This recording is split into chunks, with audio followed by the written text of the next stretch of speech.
Hey, what's going on, guys? I'm Dbt04 here. Today we are back for Hexaorb Sorceress. So, while you guys may be panicking that, oh my goodness, the triple rev rates are really bad, let's talk about a deck that, even if you just get the bare minimum, it works pretty well, and that's Hexaorb Sorceress. Every set Hexaorb just gets a few small number of actually good cards, the rest of it are pack filler, but the few cards actually come together to still be a very solid deck. It's not like Eugene where the stuff you get is instantly put in question, do I actually want to run this, do I not? Hexaorb support has a very clear quality of, if it's good, you will be running it until it gets across, right? But as of now, the entire deck of Hexaorb, I can safely say, every good card that you've invested in from set 1 has actually not been power crap at all. So let's actually just start breaking it down. A grade 0 is this one, it's the best one. This is a grade 1. Grade 1 has a skill. When rolled upon by the grade 2, you counterblast and draw 1. And then if you review a trigger while it's on the rear guard, you counterblast 1 and bottom deck one of your opponent's rears, although you don't use the effect. The grade 2 is really simple. When rolled upon by the grade 3, you look at the top 3 cards and rearrange in any way you want for free. And when it attacks, if you can put the top card of your deck to the bottom and it gets 2k. But you barely use the skill. I mean, you have so much better options now. You really don't need to play your right deck components in this deck. And of course, we have Hexaorb Sorceress.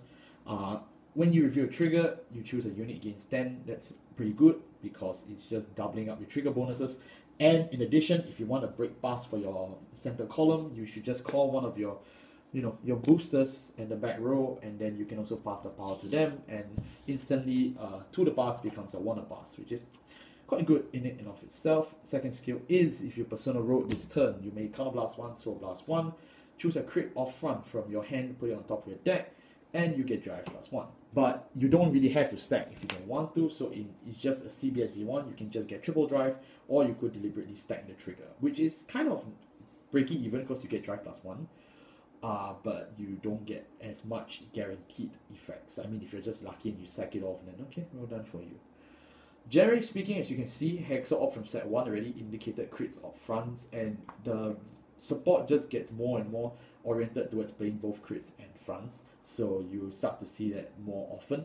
Although we still opt to play heals because we're interested in staying alive, but more often than not, you can actually still play a straight up all crits or fronts deck. We've done it before in set 1, but I think in set 4 we have enough support to warrant less reckless tactics. For our grade 3s, we obviously will play 4 copies of Hexaorb Sorceress because, it's the persona right target you want to play. And 4 of the new double rare. It's a really nice girl. This one is quite obvious, I don't have to explain this. And of course, let's explain the new girl. When she attacks, you counterblast 1 and you gain the effects equal to the types of triggers you've pulled this turn. If it's a crit, you get to choose one of your opponent's rear guards and bot deck it. If it's a front, you choose one of your grade 2 or less rear guards and stand it. So instantly just for CB, you get either multi-attack if you go in fronts or crit from bot deck. The crit is just nice in my opinion if you want to get that spot removal. Hexaorb now gets really easy spot removal that's not tied to something that's kind of bricky like this in my opinion. So it's cool. The front is really helping you change the front into like a crit. So you get to double up on your front bonus, your trigger bonuses, and an extra attack. And in Hexaorb, you just have so many good rear guards, you want them all standing.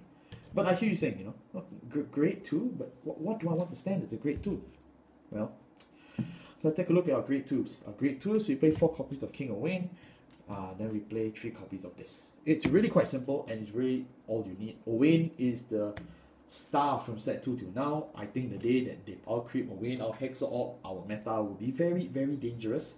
Its skills when placed, if your Vanguard is Hexaorb, so blast 1, look at the top 2 cards of your deck, put it in any order on top or on the bottom. So it's the most easy and free scree, and it is the best one because how much more can you get? I mean, later on, even as Hexaorb gets more support and even better cards that they introduce into the card pool, you notice that the standard is still about this, and this came out a solid 2 sets before that, so well done.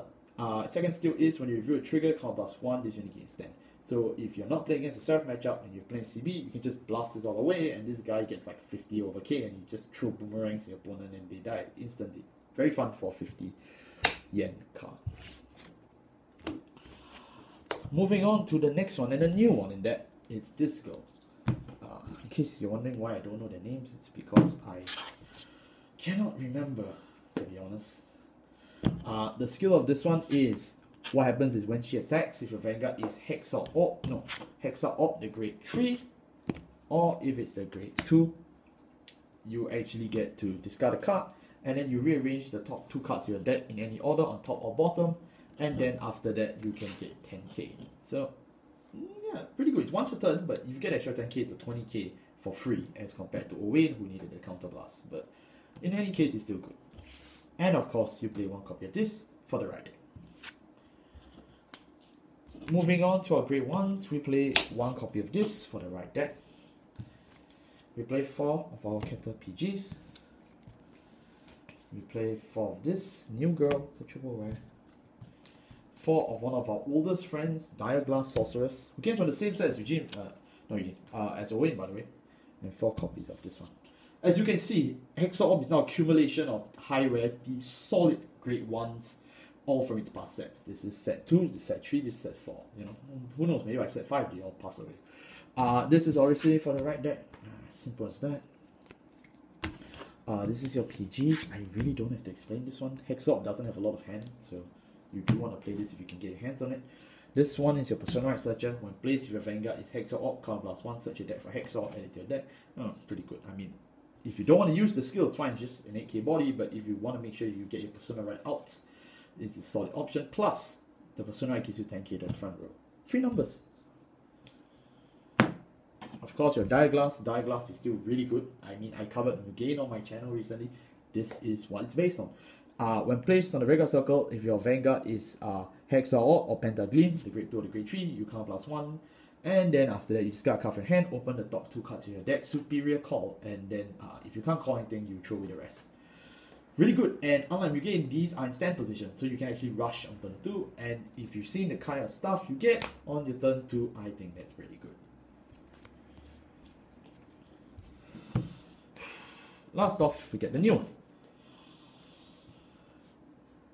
At the end of the bell that this unit is boosted, if your Vanguard is Hexaorb Sorceress, counterblast 1, so blast 1. If a trigger was revealed, choose one of your other rear guards, stand it, and retire this unit. So it's very cost intensive, and it retires itself. It's really painful, but you get to restand a unit. And because all of Hexaorb is now just so high powered, the extra swing will end the game.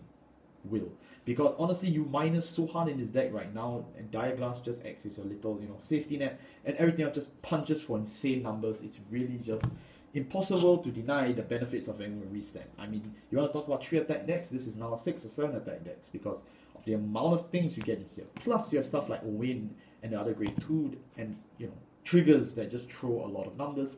There's just no denying that this deck is actually really good.